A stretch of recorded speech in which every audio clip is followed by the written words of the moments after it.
আসসালামু আলাইকুম। আশা করি সবাই ভালো আছেন, সুস্থ আছেন। আজকে বাজারে গেছিলাম, বাজার থেকে কি আনছি দেখাই। আর বাইরে প্রচুর মেঘ করছে, বৃষ্টি আসবে। আর বৃষ্টি আসলে তো সব কিছুর দাম এমনি বাইরে যায়। আর ইদানিং দেখি ফেসবুকে ঢুকলে বলে সবাই যে সব কিছুর দাম কমে গেছে। আসলে কি কমছে? হ্যাঁ, যারা বাজার করে তারা বলতে পারবে। ঠিক আছে, যেরকম শসা আনছি, ঠিক আছে, শসা হলো আপনার 40 টাকা কেজি নিচ্ছে। কাঁচামরিচ আপনার 50 টাকা পোয়া। হ্যাঁ, 50 টাকা পোয়া কাঁচামরিচ। ধুন্দুল 80 টাকা। ঠিক আছে, 80 টাকা ধুন্দুল। ভেন্ডি আনছি যেটা, সেটাও ধরেন 80 টাকা কেজি। তো 80 টাকা যদি ভেন্ডি হয়, 80 টাকা যদি আপনার ধুন্দুল হয়, হ্যাঁ, আর আপনার হলো 400-500 টাকা করে যদি আপনার কাঁচামরিচ হয়, তো দামটা কমলো কোথায়? আমি সেটাই বুঝি না। মানুষ বলে এটার দাম কমছে, সেটার দাম কমছে, আমি তো দেখি না কোনো কিছুর দাম কমছে। ঠিক আছে, হ্যাঁ, আলুর দাম কমছে 5 টাকা।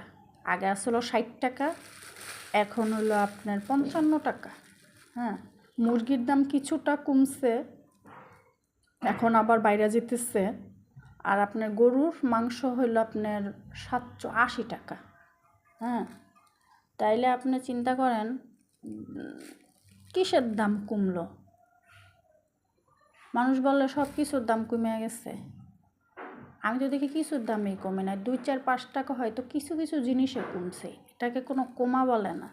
ঠিক আছে, যখন সব কিছুরই একটা সঠিক জায়গায় আসবে, নির্ধারিত যে না এটার দাম এটা, হ্যাঁ, তখন গিয়া বলা যাবে যে না আপনার হলো সবজির দাম কমছে।